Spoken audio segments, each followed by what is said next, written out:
Kamusta Halloween mo? Naka-play na ba? Play na. Naka-play ba?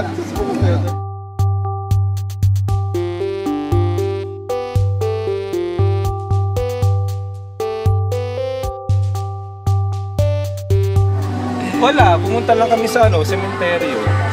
Sementeryo. Saan ba sementeryo niyo? Tatlo. Isa sa Pasay City Cemetery. Yung nitso yung parang patong-patong, tapos pati yung tataanan mo. May patay. Tapos isa sa libingan ng Bayani, yung sa lolo ko, sa tito ko. Tapos yung pangatlo sa Valenzuela Memorial Park. Pinuntahan niyo yung tatlong yun? Tatlo. Pero 31 ako pumunta. At ito ka, dun sa Valenzuela Memorial Park, meron dong tolda yung isang St. Peter.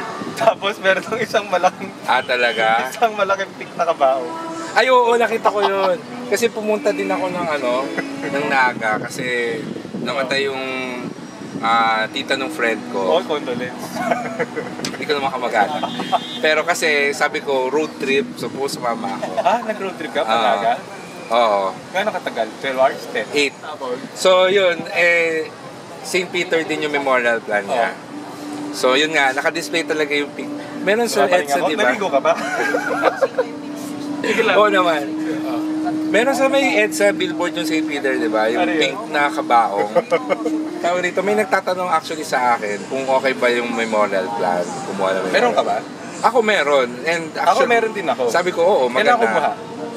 Tagal na, mga 4 years ago pa. Ako mga 3 years ago. Kasi yung tita ng wife ko, agent ng memorial plan. Tapos sabi ko, Renzi, kuha ka, parang lang, pag nag-spot cash daw ako, meron akong 10% discount. Yes. During that time, may bonus, parang may commission.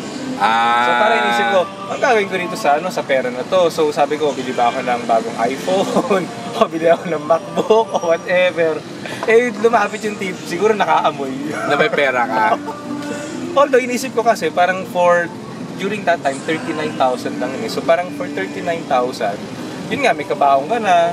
So ano yung mga meron sa memorial plan pag kumuha ka? May kabaong ka na, tapos meron ka ng memorial service, parang 3 days ata yun. Tapos sila na mag-aayos ng lahat ng permit sa City Hall. Talaga? Oo, tapos basta lahat ng permit, wala ka nang babayaran. Tapos gumawa rin ako ng article niyan dati sa Money Sense Magazine. Ang sabi nga nung na-interview ko, Sir, maganda pong investment to kasi pag kumuha po kayo ng memorial plan, ang gagawin na lang po ng mga kamag-anak nyo, iiyak na lang po sila. Which is true, di ba? Kasi naranasan ko yun yung namatay yung lola. Magkano bang kabao ngayon? Ang magagastos mo pag namatay ka at wala kang memorial plan? Ngayon kasi ang kabao, parang yung matino 70,000. Parang ganun, 80,000. So kabaong pa lang, kumbaga, if something happens to me, nakatipid na kami. Tapos may memorial service ka pa. Tapos, bibili ka pa nung yung mani. Mga chichirya, tsaka kape, no? Saka parong. Yung hassle, kasi naranasan ko yun nung nito lang, yung namatay lola ng wife ko. Di namatay siya. So, syempre, di ba, yung remains, tapos nag-aayos ka ba sa City Hall. So, dahil may St. Peter, or dahil may memorial plan siya, or hindi, kasi yung binili, kasi sa tita ko pinasok. Hindi wala na kami nasikaso. So, maganda rin siya. Parang, para sa akin, head siya against parang inflation ng kabao. That's right. Parang gano'n. Kasi siya, yung cost pa lang niya, covered na kagad, bawi mo na kagad sa cost ng kabao. Although, paano kung magpapakremate ka? May cremation package din. May cremation package. So depende sa'yo. Paano pa nagbago yung isip mo? Pag nagbago yung isip, pwede, alam ko, kung pwede mo siyang ipagamit, kunwari mayroong kang relative na nangailangan, pwede mo siyang ipagamit doon. Transferable. Yeah, actually, yes. Tapos pwede yung actually yung reason ko Kasi siyempre it's so hard to talk about that sa parents mo. Mami. Pero kasi ako, at least diba, safety lang, no?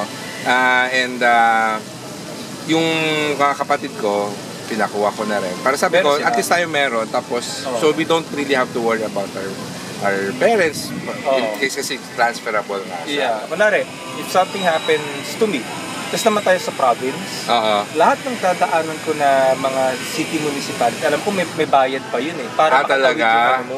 Yung bangkay mo. Alam ko lang pag sa libing yung may bayad pa yung mga barangay tanod na mga hagad, escort, yung mga ganun. Ano tawag? Hagad? Hagad. Yung mga Motor na gano'n. Oo, mga hawi. Oy, mga hawi. Hagad ka.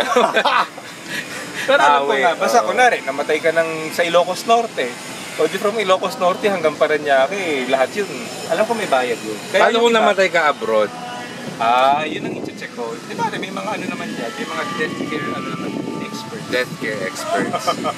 Oo nga, yun na yung ano nila. Pero maganda siya. Kaya, although, kung meron kasi siya, parang affordable din yan eh. Parang as low as, yung iba, 300 or 600 a month. Aman. Pero ako, I would suggest kunin nila, kung hindi nila kaya i-spot cash, yung Oo. annual.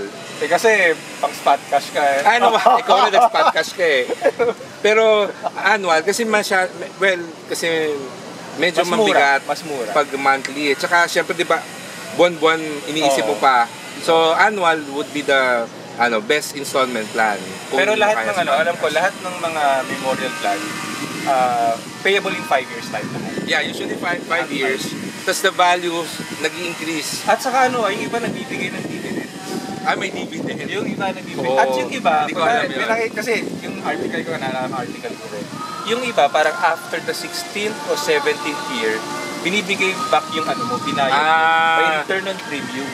Oh, okay. So, enforce pa rin yung plan mo. So, parang, alam mo yun, parang maganda rin siya, parang sort of insurance. Pero hindi they really have to read sa yung terms and yung terms and conditions conditions. ng Saka memorial iba, plan meron nila. pang iburol, mga gano'n. Yes, oo. Yung friend ko, may live stream. Naka-live. Kasi may mga kamag-anak sila sa abroad. Hindi naman eh. naka-Google, naka-Facebook live. Hindi naman. Hindi naman. Pero yeah, nag-live stream para sa mga kamag-anak abroad. Useful lang.